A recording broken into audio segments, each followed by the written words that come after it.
Sugeng siang para pamirsa, pepanggihan malih kalian kula Dwi Kusuma Fitriani wonten ing acara Giaran Pawarta Siang. Wonten ing kalodrangan menika kula badhe ngaturaken pawarta basa Jawa Yogyakarta. Para pamirsa, tumuli kula aturaken jangkeping pawarta.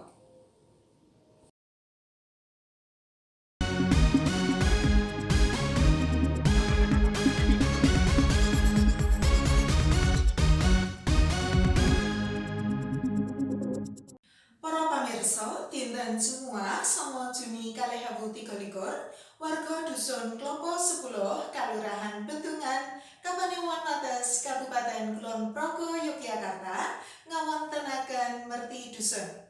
Merti dusun menika dipun sengkuyung dening sedaya warga Klopo 10. Para pamirsa, tumuli dipun pirsani jangkeping pawarta.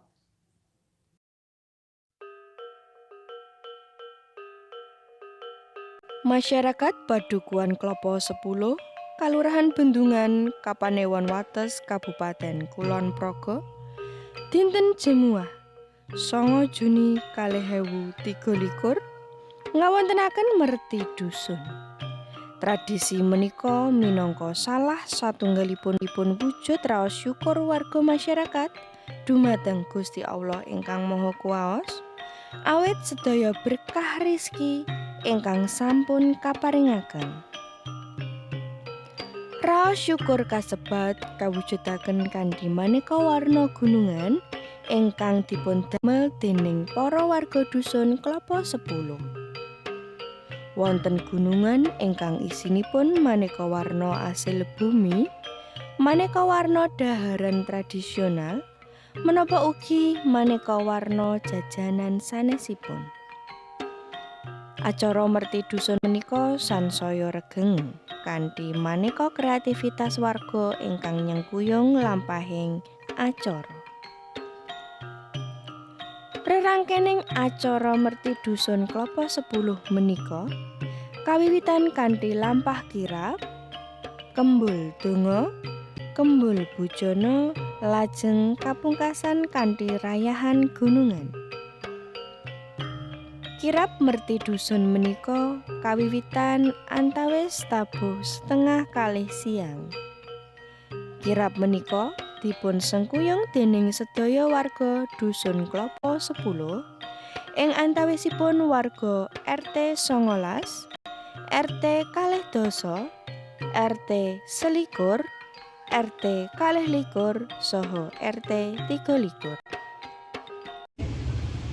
Sawu para pamirsa, samenika kula sampun kalian Bapak Lurah Bendungan, Bapak Mujio. Samenika kula badhe nyuwun pirsa kalian Bapak Mujio, kinten-kinten wonten menapa mawon urip rampe ingkang badhe dipun ginakaken wonten ing acara menika. Sumangga Bapak pilih saged matur nuwun bilih wonten ing wilayah Bendungan niku wonten kalih pelas keduduhan nika ngawontenaken piyambak-piyambak kanthi jadwalipun ingkang berbenten-benten. Dene ingkang menjadi dados wajib menika embul donga kalih kembul bujana. Kembul bujana makan bersama. Yang lain bisa diwujudkan kirap seperti yang Mbak tadi lihat, ada gunungan, ada kesenian-kesenian dan sebagainya. Yang nanti bisa dilanjut dengan adanya kesenian lokal apa yang punya di wilayah Bendungan, bisa jadilan, bisa lawatan dan sebagainya. Nah, ubur rampe di sini biar maksud dari Pak Panitia, ini bukannya wajib, namun dari Pak Panitia biar mengetahui kesenian yang dulu pernah ada di sini yang sekarang sudah tidak ada. Ini namanya ancak. Nah, kalau dulu ancak itu untuk baritan, untuk pinuwunan ketika ada musibah dan sebagainya. Sekarang diwujudkan dengan ancak biar generasi selanjutnya tahu, dan ada ingkungnya, ada rosulan dan ada takir. di sini tidak memakai piring, namun memakai takir. Ini menunjukkan dari dulu tradisi dulu orang Jawa, orang hajatan kalau kembul bujono pakai serat tradisi dengan takirnya seperti itu. Tradisional sangat ya Pak, Ya. saben-saben merahan menika mesti wonten makna niko. Nggih. Nggih, matur nuwun sanget Bapak, menika wau para pamirsa sepisan malih matur nuwun. Miturut Bapak Mujio minangka lurah ing Kalurahan Bendungan, merti dusun menika kalampahaken kanthi panyengkuyung saking Dana Keistimewaan Daerah Istimewa Yogyakarta. Satemah ing warsa menika saben padukuhan ing Kulon Progo sami ngawontenaken merti dusun. Merti dusun menika minangka sarana nglestantunaken kearifan lokal, patembayatan menapa ugi gotong royong.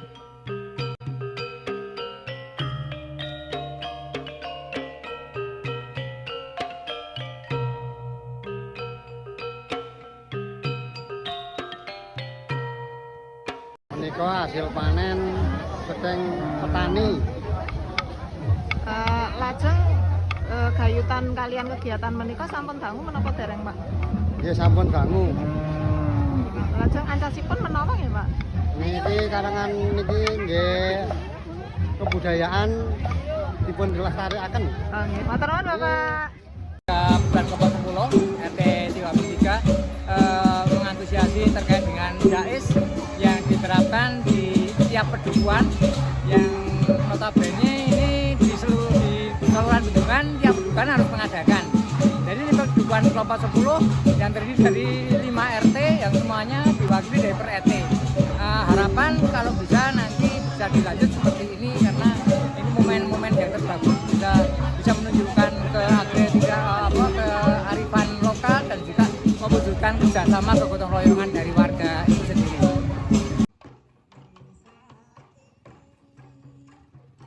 Adicara ing Kalurahan Bendungan menika damel kawigaten tumrap pengamat budaya inggih menika Eka Sintia Cahyaningrum.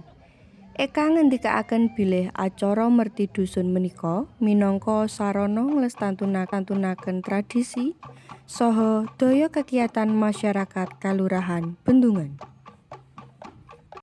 Alhamdulillah acara kirab budaya merti dusun ing Padukuhan Klopo 10 Bendungan Wates Kulon Progo menika sampun purna, sampun kalampahan kanthi rancak. Menika kala wau saged sukses awit gregetipun sedaya warga masyarakat ingkang sami cancut taliwanda anggenipun kagungan gegayuhan nglestantunaken budaya Jawa. Supados mboten ical kagantos jaman milenial menika, supados benjing generasi muda wayahipun kula dalah panjenengan menika taksih saged ningali warisan budaya menika. Sanesipun menika mugi-mugi lumantar kirab budaya menika saged narik kawigatosan para wisatawan manca nagari. Endah Pramitasari sakonco caos palapuran saking Padukuhan Klopo 10 Bendungan Wates Kulon Progo. Para pamirsa mekaten giaran pawarta siang wonten ing kalodhangan menika. Kula Dwi Kusuma Fitriani sarta kru pawarta giaran siang ngaturaken agunging panuwun awit kawigatosan panjenengan sedaya. Ampun kesupen mirsani giaran pawarta siang saben dinten tabuh 12 siang. Kula Dwi Kusuma Fitriani sarta kru giaran pawarta siang matur nuwun. Salam budaya.